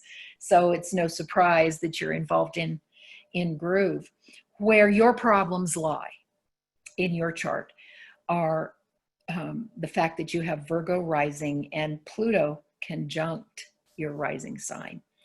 And what that means is that you're intense, that you have, Pluto is the ruler of Scorpio. So you have more Scorpio because of the fact that Pluto's there, which makes you more of a fixed personality. But when you have Virgo rising, you can be pretty OCD. Virgo and Scorpio are the two signs that are OCD. Do you find that a problem? Yeah, we've talked about this. Yeah. I know. And this is interesting, when we get into fear and we get upset about things and things aren't normal and things are kind of out of control, we go to our moon, what our moon sign is. Your moon sign is Libra. So what do? You dance. When you get out of whack, you need to dance. You need to do art. Okay. Now, if you have Virgo, like Rinda, a Virgo moon, when she gets out of control, then she gets even more out of control because she has to organize every friggin' thing there is. Talk about OCD. Virgo is very OCD. And so you have that ability. Now, right now, this planetary energy of Capricorn is actually in your 5th house, which is really good because in your particular chart, it can't do much damage. Okay. It's, it's not one of the houses that you really look. Now, if it was in the 4th house of home, I would say, oh, what's going on in your home? But it's not. It's in the 5th house. So you're getting a pass there. Now, Uranus is in your 9th house, which has to do with travel. And you might have some unexpected travel in the next year or so. Not overseas, probably not. Well, once again, it's like I said, what's going on the planet supersedes the personal chart. Okay. So, yeah, right now, Uranus is in your 9th house and Saturn is in your 5th house. So you're good. You're actually in good shape. Oh God. Well, the thing that I'm struggling with is being, Australia is a different country. We've actually been, we haven't been hit as hard as the rest of the world. But the thing I'm struggling with are with friends and being able to talk truthfully and honestly about how I feel about things. And I get a lot of resistance. And so I feel like I'm not being able to be myself because I'm having to keep some of my ideas to myself because they would, they probably would call me a conspiracy theorist, although my husband's a conspiracy theorist, but still I question things. I want to search for answers. Right. So I don't accept what the government says. And in Australia, people tend to accept and toe the mythical line. I call it a mythical line. Yeah. So right? I feel that my biggest struggle at the moment is that I feel like I'm cutting off a large part of who I am, and that doesn't sit with me because I just don't feel well when I have to be like that, when I cannot be my true authentic self. One of the things I want you to think about, and actually this comes out of scripture where it says you give them milk first before you give them meat. And so what we do when we know there's something bad and we want people to see it because we want people to know the truth and see the truth, right? Yeah. Is we just put out breadcrumbs and we turn them over to God. That's what you got to do, is just put out some breadcrumbs, knowing that they need milk first before you give them the meat. Okay. And then once their eyes start getting open to a little bit, then they'll look further and further. But they are not your responsibility. Well, that's where the OCD comes in, because I think it's like, And you I've got have to save them. to sit back and be in your joy and drop a few breadcrumbs and just be sweet and loving and nice, because you can't control them. And of course, Scorpio wants to control. And you've got a lot of Scorpio energy, which is, and I've got another client now that I love so much, and he's so Scorpio, and he's so upset that he can't control everything that's going on. Yeah. And he's full of rage as a result of that. And so you people with strong energies like this, you just have to back off, drop a few breadcrumbs, love people in spite of who they are, in spite of what they believe. Now, isn't that what Christ showed us? We love people. The fifth dimension is all about love. I will tell you, I was an interior designer at the time when I entered the fifth dimension. And I had to go, I was an interior designer, and I had to go into San Diego to meet with a client who I'd known. This was like my third job with them. But I went into their home, and I just felt this overwhelming love for these people. And it was shocking to me. I had never experienced anything like it. And the only thing I can liken it to is how God must love us. None of us are perfect. We're all in school. We're toddlers, you know? And some toddlers learn really quick and others don't. Okay? So you have to accept people where they are and recognize that we love, and God loves all of us. And the wake up will come when they're ready. Yeah. And you can't control that. Okay. Got it? Yeah. But you're a good person to want to. Pat yourself on the back, you know? But, you know, it's just the way people are. Okay. Thanks, We're Wendy. all on our own timelines. All right, Michelle Gilbert. Michelle She's Gilbert. in the UK, just so you know. Okay. And then I've got, if we have time, Michelle Gilbert, Celeste Farmer, and then Johnny Anderson. And let's see where we're at. Here's Michelle. Boy, it's times like this that I'm grateful I'm organized. All right. So, Michelle. Hello, lovely. Hi, how are you? I'm Oh, right. you're one of those lovely Sagittarius moon people. You share that with President Trump. No, in your seventh house of partnership, you know, you have Mars in Sagittarius, and then your moon is in Sagittarius in your eighth house of Scorpio. And what that means is two things. Number one, you hide your feelings a lot, right? And number two, you're very psychic. Right? Do you pay attention to that? Sometimes it can be quite scary. It is scary. Connecting is very scary. My daughter Stacy, who's on this call, who's very Scorpio Virgo, she was getting so much information all the time it scared her to death, and she just stopped it. She pushed it all away. It was way too scary. And now she's not afraid of it anymore. And now she's really coming into her own. So yes, there can be scary monsters in there, but you have to understand that there are scary monsters everywhere, and you're just going to move forward and learn what you can learn. And if something comes, remember the cognitive dissonance. Okay. If something comes and you go, oh, you know, I can't wrap my head around that, then push it off for a while. You can also tell your guides to back off, that it's going too fast. Okay. You have that ability, and they'll leave you alone for a while. Okay. Right.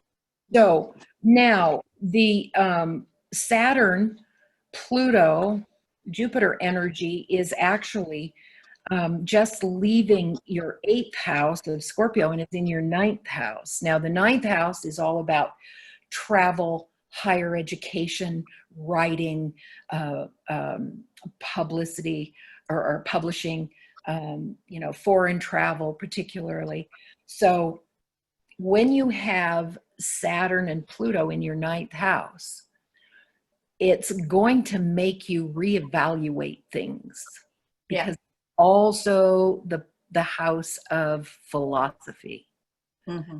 So with Pluto there, it's like the death of the old way of thinking and the birth of the new. Okay. Mhm. You're looking at things in a whole new way and leaving the old you behind. Now, with Saturn next to it, though, Saturn is saying dot the I's, cross the T's, and do the work, honey, and you'll get the reward. So from what I understand about that for you is clarify your philosophy, get really spiritual, you know. You're looking at things in a new way and you want discernment.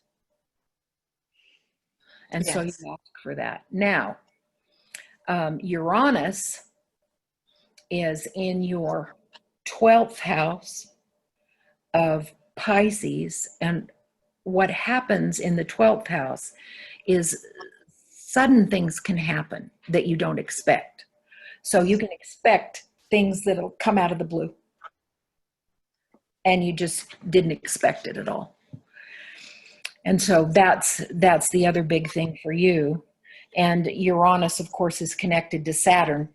So they're on that same thing, which is clarifying your philosophy Okay. and getting Thank into your spirit. Okay. I was just going to say the one thing that I'm actually born on the 22nd of August, so that means that I'm actually a Leo. Does that mean anything? Right, you are a Leo. Mm-hmm. Well, your Leo is in your 4th house of home, which means your home is very important to you. It also means that you need to get out there. You need to be seen. What are you doing? Are you being seen? Are you rising to the top, which is what you came here to do?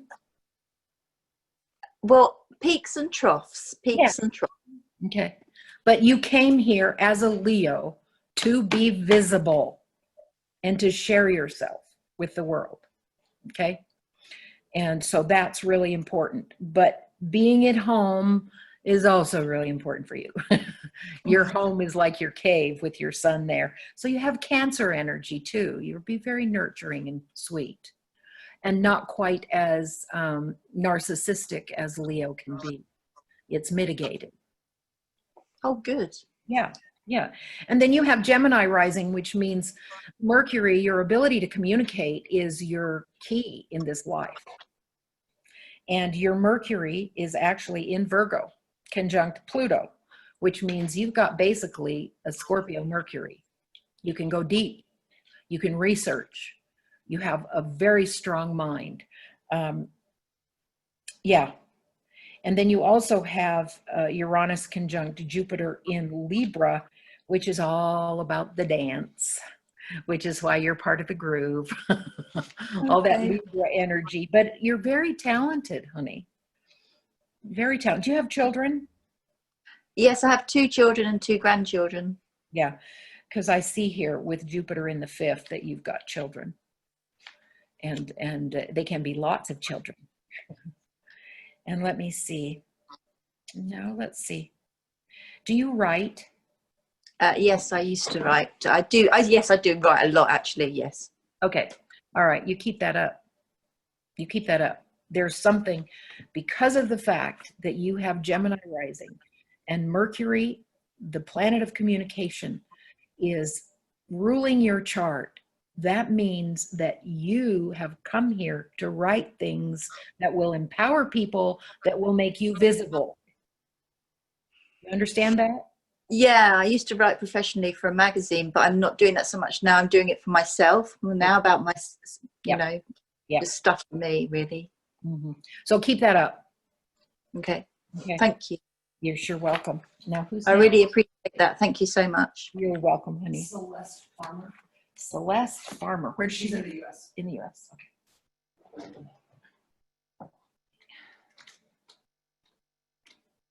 All right. Where are you? I'm in Canada. Oh, you're in Oh, Canada? you're in Canada? Okay.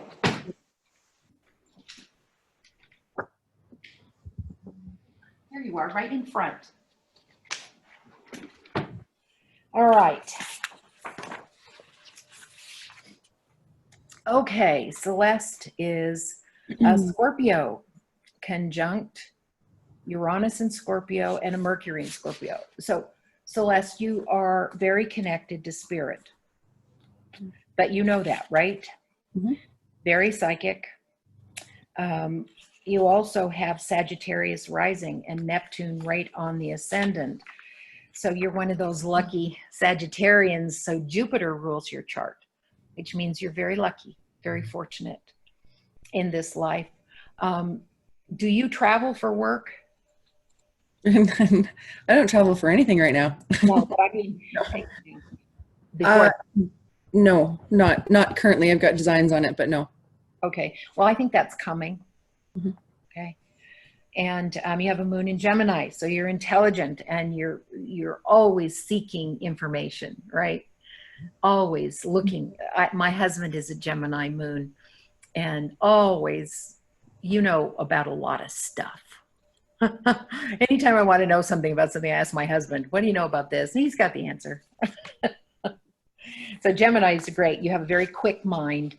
I definitely see the groove stuff. You have your Venus and your Pluto in Libra, which means the dance, but that's also in your 10th house of career. So are you using groove as a career? Are you body movement is a career for you? Not currently. No. Okay. Are you planning? As a career, as a lifestyle career, yes. As an income career, no. Okay.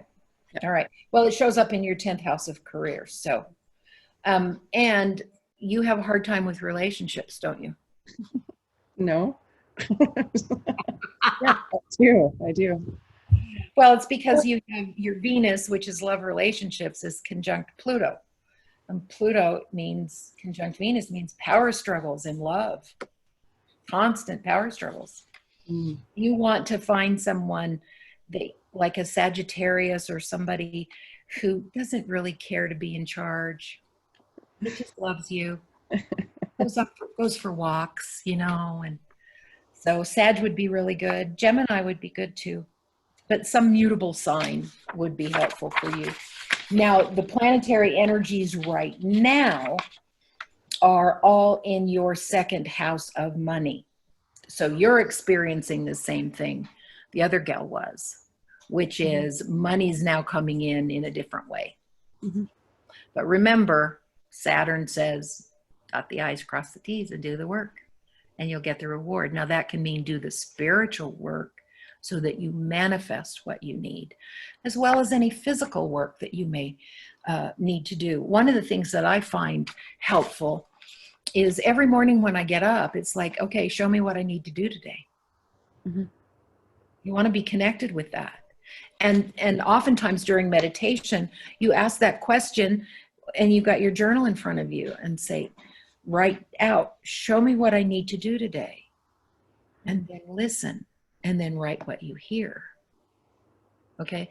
But every day, and all of us should be doing this, every day, you check in with spirit in the morning and you ask, what is it I'm supposed to be doing today?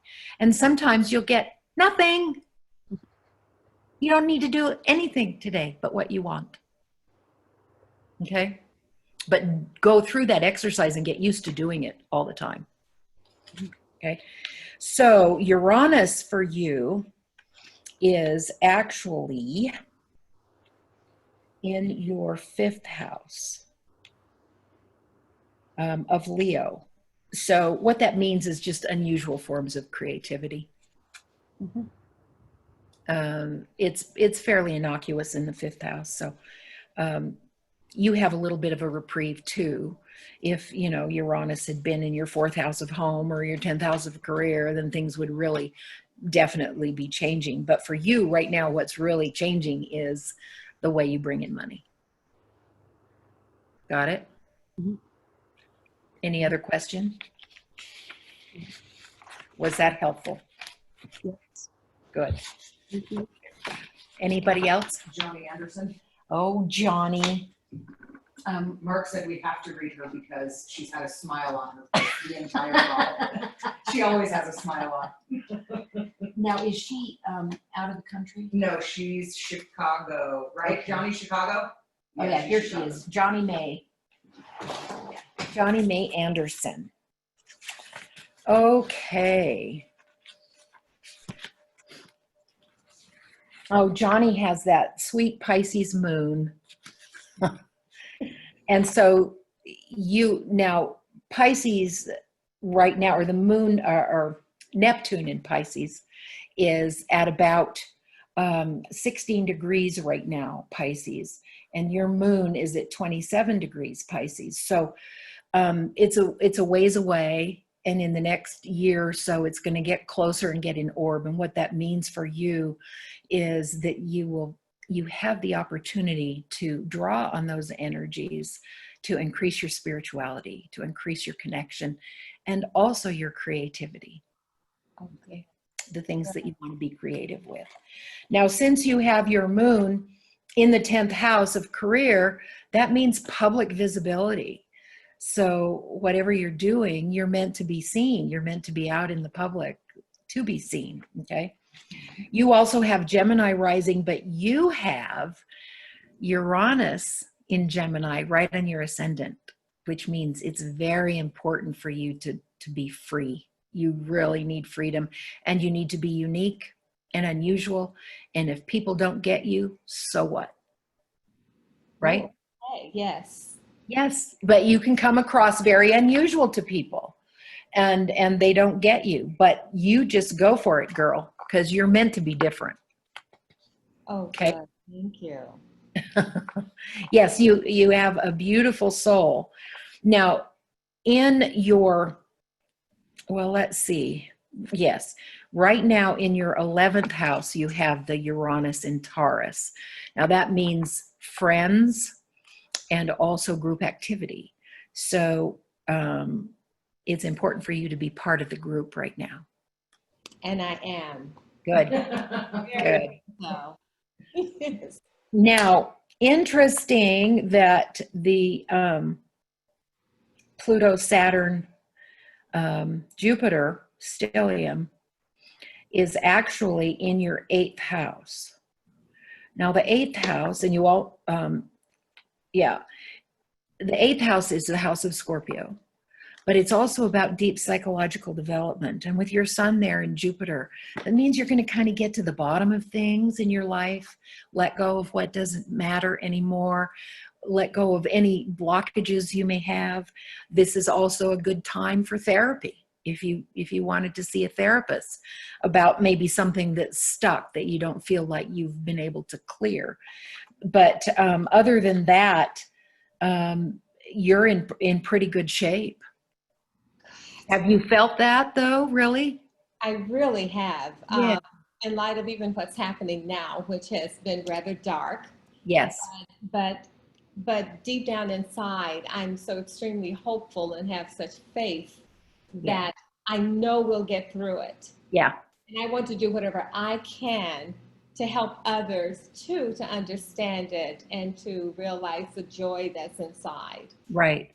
Well, and what that shows, Johnny, is that you are shifting already into that 5th dimensional energy because you're seeing the value of it. And in spite of all of the chaos and the hatred and rage, you stay in love.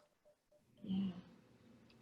And that's the place we all need to be, is we pray for those people that they will be able to achieve their desires, but we stay out of the negativity, out of the darkness, and stay in the light and in joy.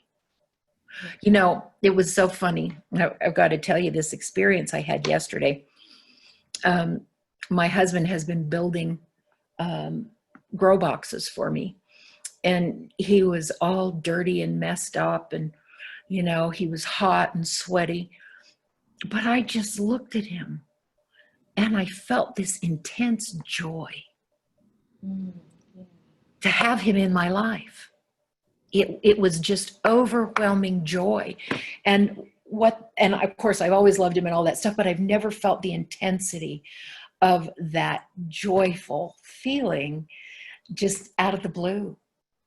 And I had another experience like that just sitting out by my planter and just looking at nature and feeling that joy of being connected to nature, you see? And that means, what are we doing? We're moving. We're not staying down in the lower frequencies. We're moving into the higher frequencies. And that's where we want to be. Yes. And you've got that, Johnny. You've got that. Great. Thank you so much, Wendy. You're welcome. So you've been on for 2 hours right now. Okay. But you've still got Ilsa who's interested, and Garnet and Yuli are all interested. So, and then Monica, I know that you just did a reading for her recently, but she had a question. Maybe answer her question. Okay. Monica, can you unmute? Where does she live? She is Maryland. In Maryland. Okay. Right here. Okay, so I don't have to scroll through the chat. Can you just verbalize to her the question that you had? Sure. You had started off early on in the world chart superseding all our own little own personalities and charts. And in that wonderful reading that we had, of course, you shared some great news and moving somewhere between my upcoming birthday and the next birthday. With everything going on in the world as it is, will that affect any delay? You said something that things weren't going to clear until 2024. Now that I just wonder how that comes together. Well, the 2024 is when things are going to settle to where things are more reliable. Okay, things are put in place that allow us to live in a more comfortable, secure way. But for you, yes, right now your solar returns, which is when the sun comes back to the exact place it was when you were born each year.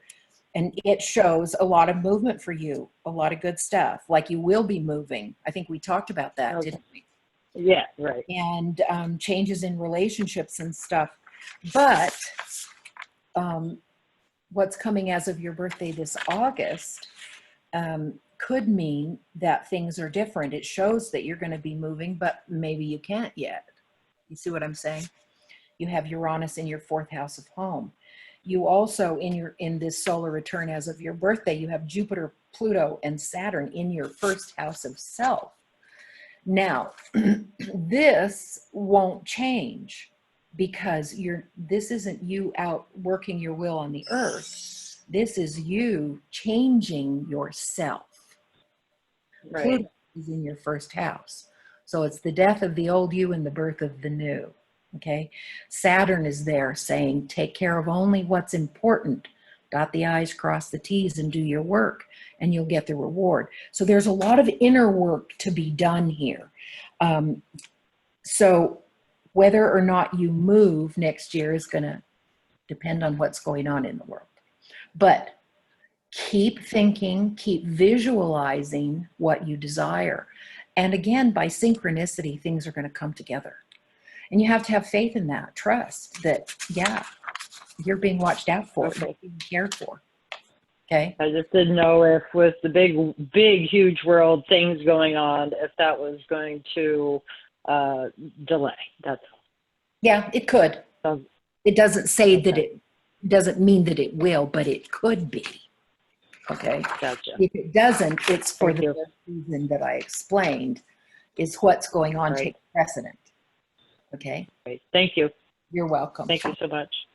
Ilsa. I'll throw it back. I love Ilsa.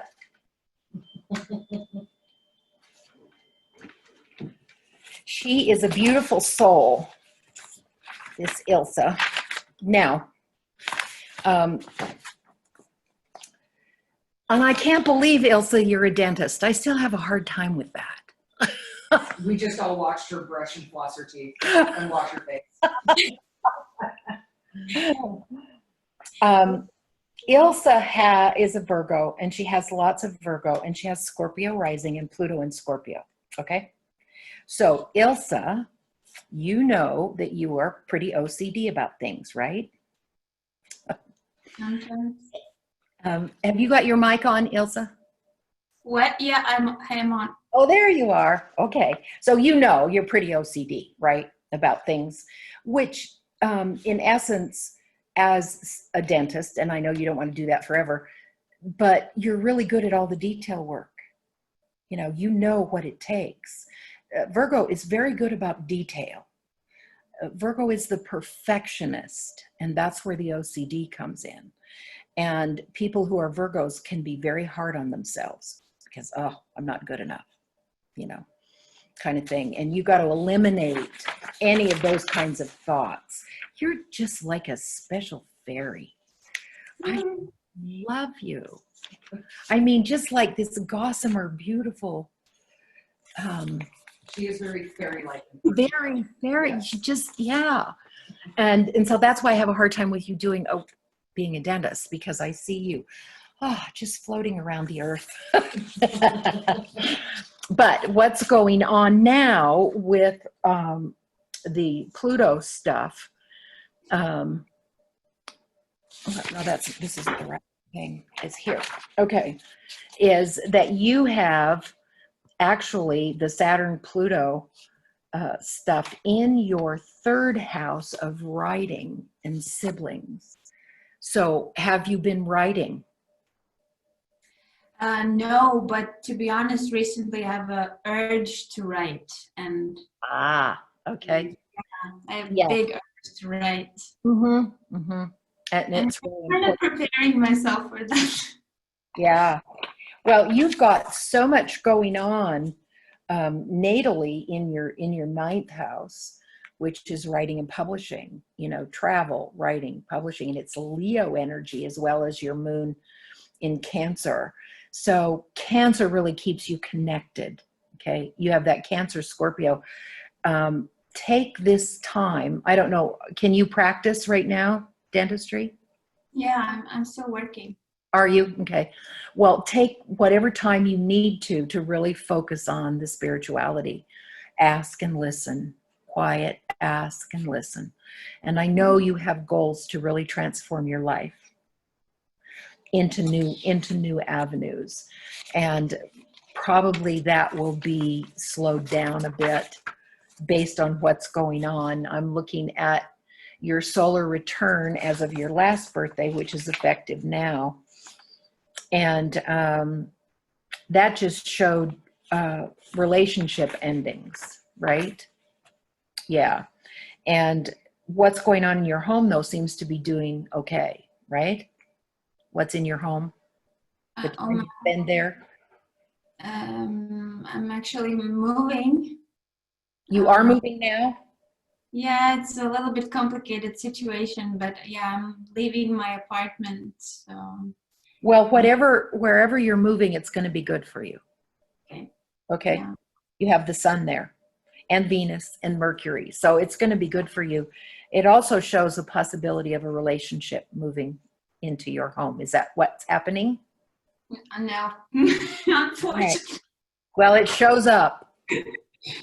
It shows up. And maybe the reason you need to move is so you'll meet the right person. And sometimes that happens, everything ends in a certain direction. And so you make a move and then, wow, you meet the person you were supposed to meet all along.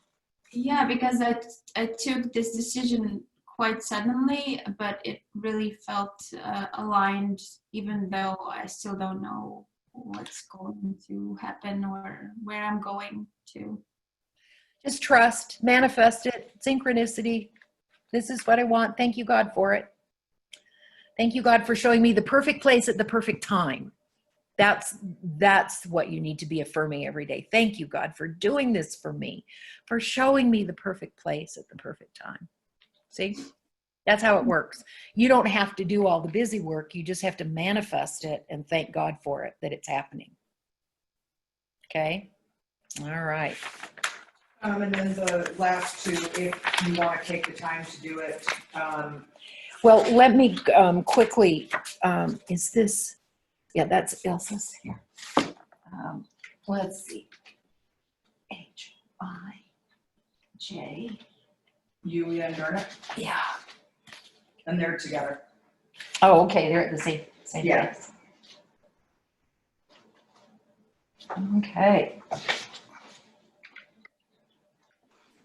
I'll call you. Wendy, Yes, dear. Wendy, Garnet is not here anymore. Oh, okay. Didn't you have, Only me, all right, it's just you. You get all the time.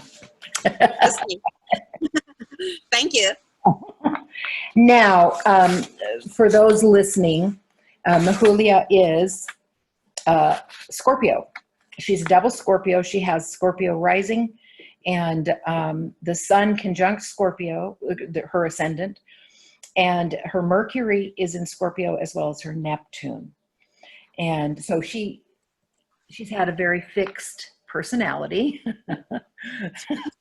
and she struggles with patience and control and the OCD part of it. But you have Jupiter in Cancer in your 9th house, and that means travel, loving people, loving what you're doing. You know, it's a really good energy. And then these Capricornian energies are conjunct your Capricorn moon. You and Misty have that Capricorn moon. And Capricorn moon, We know. yes, they're a hard moon. And with them comes judgment, fear, and sadness, waves of sadness. And I know you've had them. I know Misty has had them. She didn't understand them before, but she does now. And anybody with a Capricorn moon has those episodes, that's a good way, of sadness and fear and stuff like that. So, but all of this Capricorn stuff is in your 3rd house conjunct your moon. It's moving away now from the conjunction, but it's still within orb. But Saturn right now is still in your 3rd house. Now, the 3rd house is about writing. It's about salesmanship. It's about communication. Okay. So I would ask you, what are you writing about? What are you communicating about right now that will get you where you want to go? Now, you have your sun on your ascendant, which means you have Leo energy. Anybody who has their sun, it doesn't matter what sign it is, on the ascendant has Leo energy. So you want to be seen. You want to be praised for the good that you do. And so what are you doing with all of these things that are helping you to rise to the top? That's what you want to be. I'm putting myself out there and promote myself in the community and try to bring people together. And yes. There you so go. that's what I'm writing, like descriptions of what we can do and bring more play. I mean, because we cannot, tourists are not here, but we try to do more community events.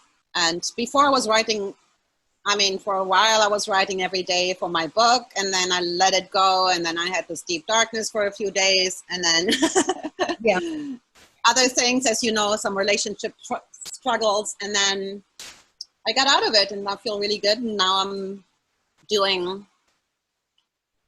trying to create a little bit more of a creative work life since I don't have work. You know what I mean? Just doing something purposeful to just lift me up and feel that I'm having a purpose. Right. Now you have Uranus moving into your 7th house of partnership. And so you have had an unusual partner come in, right?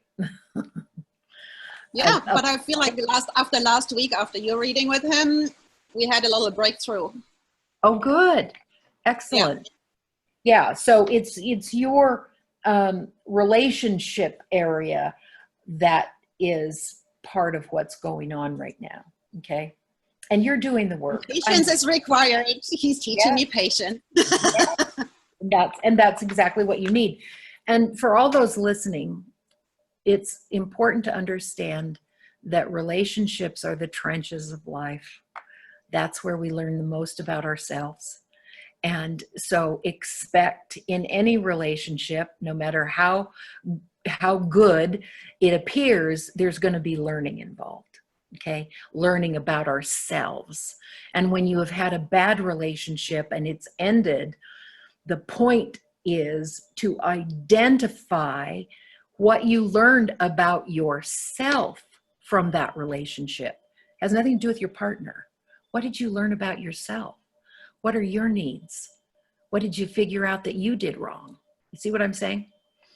So each relationship shows us more about ourselves, and then we realize what we don't want also, and then we move in new directions to get what we really want. But there's always, and just like she said before, it's like this.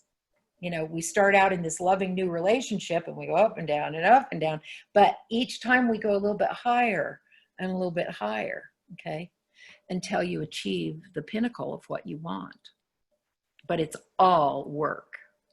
And I look at it as a learning process. I mean, for now, it's just like, you know, I'll take it and I learn so much about myself that I'm like, okay, exactly. going to practice.